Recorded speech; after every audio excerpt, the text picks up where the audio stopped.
Welcome back in another class. Last जो class थी वो काफ़ी ज़्यादा बड़ी हो चुकी थी क्योंकि उसमें सब कुछ ही डिस्कस हुआ था। करंट क्या होता है, पूरा सेटअप हमने बनाया था जिसमें ऐड स्टूडेंट का फॉर्म हमने क्रिएट किया हुआ था। व्यू बटन पे क्लिक करने पर डमी डिटेल्स भी व्यू करवाई थी। एडिट पे क्लिक करके एक एडिटेबल फॉर्म भी क्रिएट किया था। ये एक्शंस वगैरह और सब कुछ हमने उसमें ही प्लान किया हुआ था, तो वो वीडियो तो ऑब्वियसली बड़ी होने वाली है। इस वीडियो का जो कंसेप्ट हमारा सिंपल सा होने वाला है कि ऐड स्टूडेंट पे क्लिक करने पर ये जो फॉर्म डिटेल है हम इस डेटाबेस में स्टोर करवा दें। सिंपल। नेक्स्ट जो क्लास रहेगी उसमें हम लोग करने वाले हैं ये डेटा को लिस्ट, फिर व्यू और एडिट और डिलीट। मल्टीपल वीडियोस हो सकती है लेकिन आसानी से सीखना है तो हमको क्या करना पड़ेगा। अगर आपको बेसिक HTML, CSS, PHP आती है तो आप ये जो फर्स्ट वाला जो पार्ट था वो तो आप वैसे ही कर लोगे। मतलब ये जो डमी रिकॉर्ड है इसके लिए टेबल बनाना, एक्शंस बनाना, ऐड स्टूडेंट्स का बटन बनाना और बटन के साथ ये फॉर्म बनाना है। व्यू और एडिट वाली डिटेल पेज भी आप बना सकते हो। मतलब ये डिजाइनिंग वाला पार्ट है। अभी तक जो डेवलपमेंट वाला पार्ट या फिर बोले कि बैकएंड वाला पार्ट तो अभी स्टार्ट हुआ ही नहीं है, जो कि अब इस क्लास से स्टार्ट होने वाला है डेवलपमेंट वाला पार्ट, क्योंकि हम इस रिकॉर्ड को इंसर्ट करने वाले हैं। मतलब जो डिटेल हम लोग यहाँ से फॉर्म में फिल करेंगे वही डिटेल हम इस टेबल में इंसर्ट करने वाले हैं। चलिए स्टार्ट करते हैं। तो सबसे पहले जो हमारा टारगेट, जो सबसे पहला जो टास्क है वो यही होने वाला है कि इस पर्टिकुलर सेटअप को हमें कनेक्ट करना है इस डेटाबेस से। इस डेटाबेस से हमें कनेक्ट करना है क्योंकि इस डेटाबेस का अभी तक हमारे सेटअप से कोई लेना देना नहीं है, क्योंकि ये PHP माई एडमिन में हमने डेटाबेस क्रिएट किया और इस डेटाबेस का इस सेटअप से अभी तक कोई कनेक्शन नहीं है, तो हमें कनेक्शन फाइल की रिक्वायरमेंट रहेगी। चलिए कोड साइड चलते हैं और यहाँ पर एक फाइल बनाता हूँ मैं जिसमें हम कनेक्शन का कोड लिखने वाले हैं। Ctrl+S करके इस फाइल का नाम ले देता हूँ मैं connection.php। सिंपल। connection.php फाइल आपको यहाँ पर क्रिएट करना है और उसके बाद PHP ओपन करना है, PHP लिखना है। टैब बटन दबाओगे तो PHP आ जाएगा। नहीं आता है तो यहाँ पर देखना ये टाइप PHP होना चाहिए, तब जाकर ये जो शॉर्टकट की काम करने वाली है। कनेक्शन काफ़ी सिंपल है। देखो 4 पैरामीटर या 4 वेरिएबल्स आपको चाहिए। एक चाहिए होस्ट जो कि होता है by default local host. Next रहेगा यूज़र जो कि होने वाला है रूट। नेक्स्ट जो होने वाला है पासवर्ड जो कि होने वाला है ब्लैंक। और एक और पैरामीटर हमको लगेगा DB_name, मतलब डेटाबेस का नेम, जो कि हमारे जो डेटाबेस का नाम है वही, जिससे डेटाबेस का नाम हमने क्या क्रिएट किया हुआ था। डेटाबेस का नेम है हमारा student_CRUD। तो यही कॉपी करो राइट क्लिक करके। अच्छा कॉपी कर लेना यहाँ से और पेस्ट करो। सिंपल। अब यहाँ पर एक वेरिएबल रखेंगे हम लोग कनेक्शन का, क्योंकि हमारे पास प्री डिफाइंड फंक्शन होता है mysqli_connect। सिंपल, स्पेलिंग सही लिखना। और इसमें चारों पैरामीटर्स में चारों वेरिएबल्स को पास करना है। होस्ट क्या होने वाला है ये हम लोग यहाँ पर पास कर देंगे। अगेन यूज़र तो $user variable, then $password variable, then $dbname। ये वेरिएबल्स को हम लोग यहाँ पर यूज़ कर रहे हैं। अब ये फंक्शन का काम है इन सभी डिटेल्स से डेटाबेस से, मतलब इन सभी डिटेल्स की हेल्प से डेटाबेस में कनेक्शन करना। मतलब इस सेटअप का, इस पर्टिकुलर सेटअप में हमने connection.php फाइल बनाई ना, इसमें हमने 4 वेरिएबल्स बनाए। होस्ट क्या होने वाला है, यूज़र क्या होने वाला है, पासवर्ड क्या है, डेटाबेस का नाम क्या है। तो हमने इस फंक्शन को चारों पैरामीटर दे दिए। होस्ट लोकल होस्ट होने वाला है, यूज़र हमारा रूट है, पासवर्ड ब्लैंक रहता है बाय डिफॉल्ट, और DB_name हमारे स्टूडेंट्स CRUD है। कनेक्शन फाइल के अंदर इसका रिस्पॉन्स आ जाएगा। ये फंक्शन जो भी कनेक्शन करेगा, अगर कनेक्शन में कोई एरर आती है तो हम एक इफ लगाकर चेक करेंगे कि यदि नॉट $connection, देन हम इस कोड को डाई करने वाले, और डाई में हम लोग लिखेंगे कनेक्शन फेल्ड। सिंपल। इतना MySQL एरर करके भी फंक्शन होते हैं जो एरर को चेक करते हैं, बट अभी हमने कनेक्शन सिंपल तरीके से किया हुआ है। अभी ये कनेक्शन हमने कर दिया, देन सेव करते हैं इस फाइल को और एक बार अपने पेज को रिफ्रेश करते हैं। कोई एरर नहीं है क्योंकि कनेक्शन फाइल अभी हमने बनाई है। इस कनेक्शन फाइल को हमने यूज़ कहीं भी नहीं किया है। जब हम डेटाबेस से रिलेटेड कोई भी काम करेंगे, लाइक हम भी इंसर्ट करने वाले हैं, तब हमें इस कनेक्शन फाइल की रिक्वायरमेंट रहेगी और इस कनेक्शन फाइल को हम हमारी उसी फाइल के अंदर रिक्वायर करने वाले हैं। जैसे create है हमारे पास, जो create students_create करके एक फाइल है। इस फाइल में मुझे यहाँ पर top of this file PHP और रिक्वायर ऐसे करके मुझे इस फाइल को रिक्वायर करना पड़ेगा। कनेक्शन कनेक्शन डॉट php, ऐसे करके इस फाइल को मुझे रिक्वायर करना पड़ेगा, क्योंकि मैं अब डेटाबेस से रिलेटेड काम करने वाला हूँ। क्योंकि हम क्या करेंगे, ये जो फॉर्म है क्रिएट वाला, इस फॉर्म में जो भी डिटेल है जैसे full name, email, phone number, class, ये जो भी डिटेल हम फिल करवाने के बाद जैसे ही सबमिट करवाएंगे यूज़र से, वैसे ही हम यहाँ पर वो सब डिटेल्स को पिक करने वाले हैं एंड हम इंसर्ट करने वाले हैं। चलो कंट्रोल से सेव करता हूँ और अब हम लोग इंसर्ट करने का लॉजिक समझते हैं। देखिए एड स्टूडेंट वाला फॉर्म जो है, यहाँ से हम लोग डिटेल्स डालेंगे। जैसे मैंने यहाँ पे कुछ डिटेल्स डाली लाइक ये, और फ़ोन नंबर मैंने यहाँ से ये डाला, और क्लास हमने यहाँ से ये डाली। अब जैसे ही यूज़र सबमिट बटन पे क्लिक करेगा, ये सारी इन्फॉर्मेशन सबमिट होती है, और सबमिट होती है कहाँ पर सबमिट होती है, यहाँ पर डिसाइड करना पड़ेगा कि कहाँ पर सबमिट होती है। तो फॉर्म के अंदर हमें देना पड़ती है मेथड, क्योंकि मेथड होती है पोस्ट और गेट, तो हम फॉर्म सबमिट करवा रहे हैं पोस्ट से। और एक्शन, अगर हमें सेम पेज पर डेटा पोस्ट करना है तो हम एक्शन देते हैं ब्लैंक। इसी पेज पर डेटा पोस्ट करवाना है, मतलब इसी पेज पर डेटा पोस्ट होगा तो हम एक्शन ब्लैंक रखेंगे, और इसी पेज के सबसे ऊपर हम एक प्रिंट आर लगाते हैं, और हमारे पास एक सुपर ग्लोबल वेरिएबल होता है $_post, जो फॉर्म से सारा डेटा या जितना भी डेटा पोस्ट होता है उस डेटा को आपको दिखाता है, या फिर इस एरे के अंदर ही वो फॉर्म का सारा डेटा आता है। सेव करते हैं और एक बार ये चला के देखते हैं। मैं पेज को नॉर्मली रिफ्रेश करता हूँ, देखो तो ये एरे मेरा ब्लैंक है अभी, क्योंकि कोई डेटा पोस्ट हुआ नहीं। ये एरे मेरा अभी ब्लैंक आ रहा है क्योंकि अभी तक मेरा कोई डेटा पोस्ट हुआ नहीं। मैं यहाँ से डिटेल फिल करता हूँ कुछ भी, और अब मैं जैसे ही सबमिट पे क्लिक करूँगा ये एरे के अंदर वैल्यू आएगी। जैसे मैं सबमिट पे क्लिक कर रहा हूँ, ये देखो फुल नेम आ गया, ईमेल आ गया, फ़ोन नंबर आ गया, क्लास आ गया, ये सब डिटेल हमको यहाँ पे मिली इस एरे के अंदर। कौन सा एरे, $_post, इस एरे ने ही ये सारी फॉर्म की डिटेल्स हमको भी दिखाई है। ये फुल अंडरस्कोर नेम क्या है, इस इनपुट का नाम, ईमेल क्या है, इस इनपुट का नाम, फ़ोन क्या है, इस इनपुट का नेम, और क्लास में ये वाले इनपुट का नाम है। और ये आगे जो दिख रहा है आपको अंकित सिंह, ये हमने अभी इसमें फिल किया था। सेम ये ईमेल इसके लिए, फ़ोन इसके लिए, एंड देन क्लास के लिए हमने ये वाली इनपुट फिल की थी। ये इंफॉर्मेशन हमें $_post ही देता है। अब इस $_post से मैं इंफॉर्मेशन को निकालूंगा, कैसे निकालेंगे उसको समझते हैं।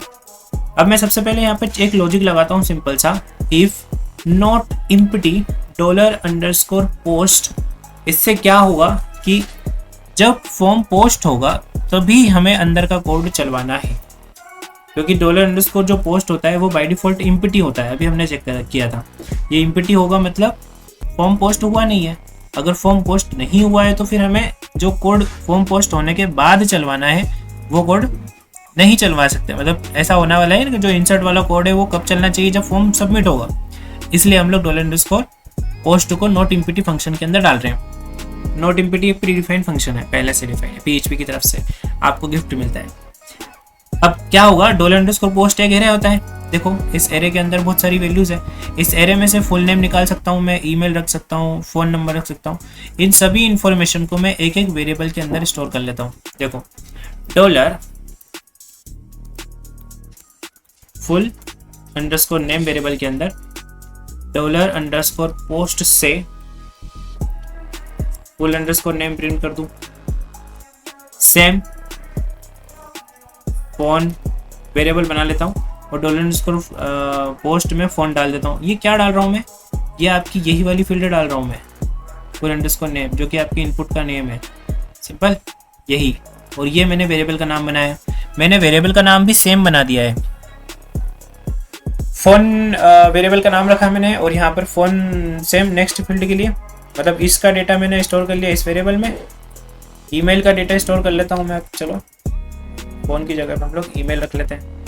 सेम मैं डुप्लीकेट कर देता हूँ 2 बार, क्योंकि अब मुझे नेक्स्ट फ़ोन रखना है ईमेल के बाद, देन रखना है मुझे क्लास, दैट्स इट। देखो फॉर्म की जो भी इंफॉर्मेशन थी उनको मैंने स्टोर कर लिया अपने इन चारों वेरिएबल्स के अंदर। फिर मुझे एक वेरिएबल की रिक्वायरमेंट है जिसमें मैं एक क्वेरी स्टोर करने वाला हूँ। डेटाबेस के अंदर आपको बहुत सारी क्वेरीज मिलती है, रिकॉर्ड इंसर्ट करने के लिए,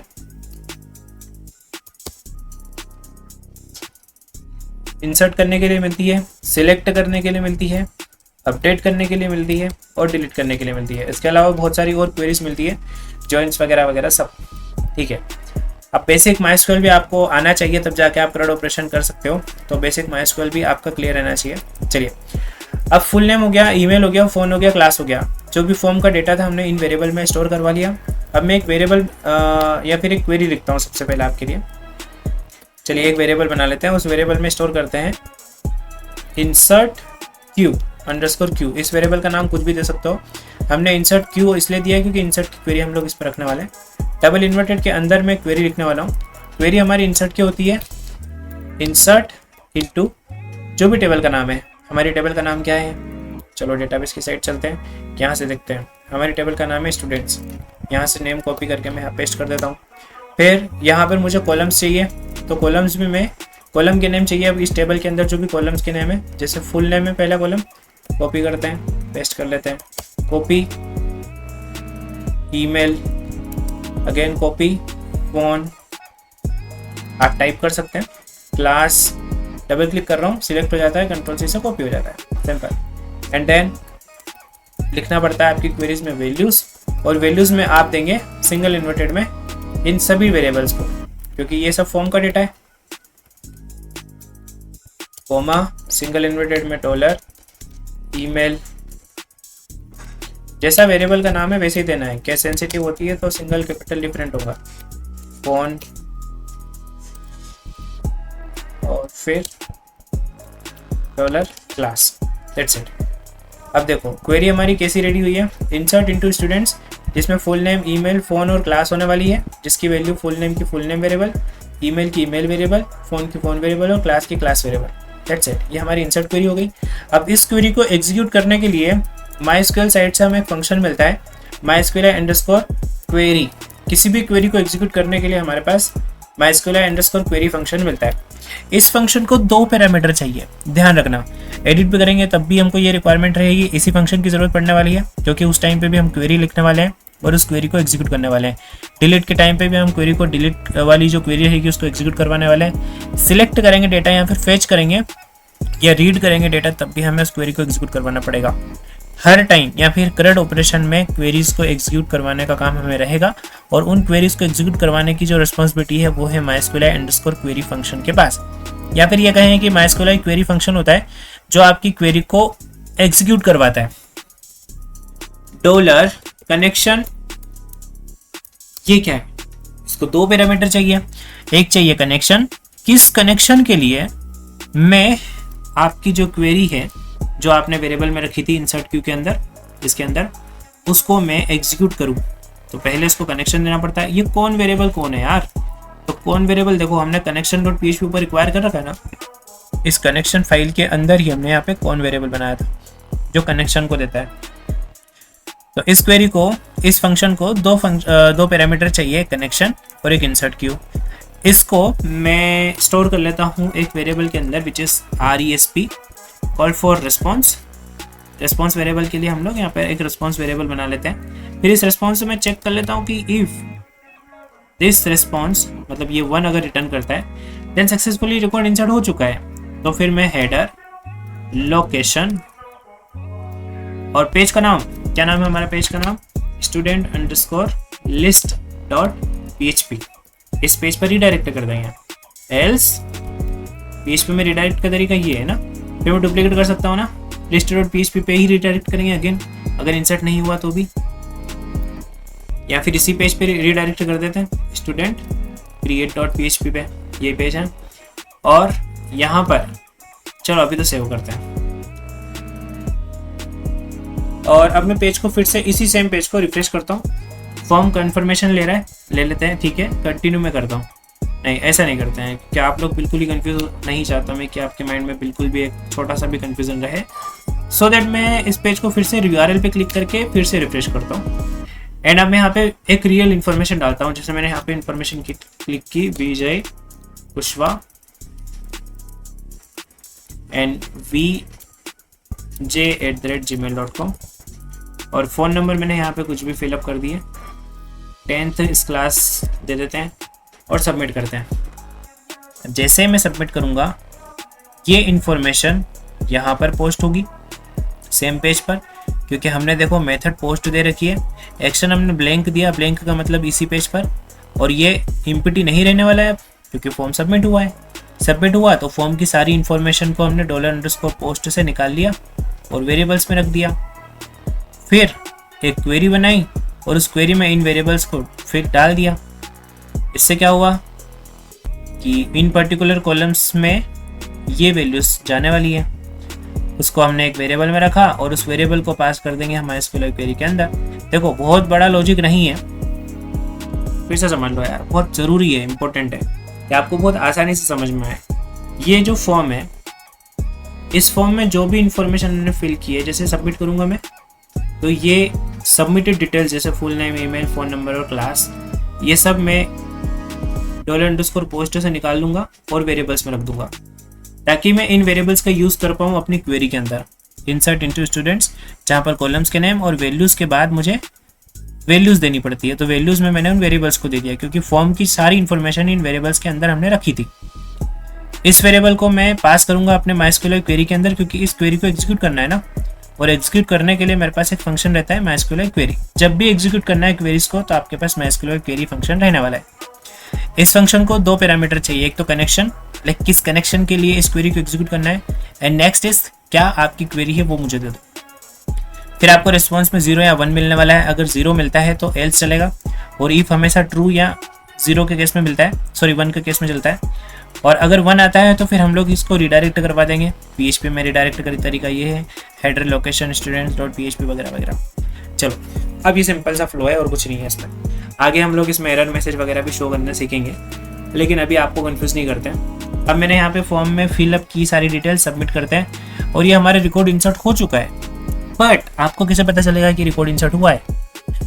आपके टेबल में ही जाकर आपको अभी मैन्युअली चेक करना पड़ेगा। जैसे अभी हमारे टेबल में कोई भी रिकॉर्ड नहीं था, ब्लैंक टेबल थी। ब्राउज पे क्लिक करते हैं और ये देखो, ये हमारे रिकॉर्ड आ चुका। आईडी यहाँ पे ऑटोमेटिकली 1 आई, फुल नेम विजय कुशवाहा आया जो हमने डाला था फॉर्म में, ईमेल आया, फ़ोन नंबर आया, क्लास आ गया। क्रिएटेड डेट की वैल्यू ऑटोमेटिकली पिक हुई क्योंकि हमने क्या दिया था, करंट टाइम स्टैम्प। तो जो भी करंट टाइम स्टैम्प था वो इसमें यहाँ पे स्टोर हुआ, जो सर्वर का टाइम स्टैम्प है वो यहाँ पर स्टोर हुआ। और अब नेक्स्ट जो रिकॉर्ड क्रिएट करेंगे उसके लिए ID 2 आने वाली है, देखना सेम फुल नेम वगैरह जो भी है। तो ये इन्फॉर्मेशन आपके सामने इंसर्ट वाला जो पार्ट है वो कवर अप हो चुका है। नेक्स्ट जो क्लास होने वाली है उसमें हम लोग लिस्ट करके देखेंगे। बहुत ज़्यादा इजी तरीके से समझाने के लिए ट्राई कर रहा हूँ। आपके बेसिक्स अगर PHP में कवर अप मतलब अच्छे से नहीं है तो डेफिनेटली आपको ये चीज़ समझ में कम आ सकती है, बट मैं इसी टाइप से ट्राई कर रहा हूँ कि अगर आपकी PHP थोड़ी बहुत कमज़ोर भी है तो भी आपको ये समझ में आ जाए। नेक्स्ट जो क्लास रहेगी उसमें हम लोग इस डेटा को लिस्ट करना सीखेंगे, कैसे हम इस डेटा से मतलब जो टेबल है आपके पास, इस टेबल से रिकॉर्ड को यहाँ पर लिस्ट करवा पाओगे, देन व्यू और एडिट और delete. That's it, thank you.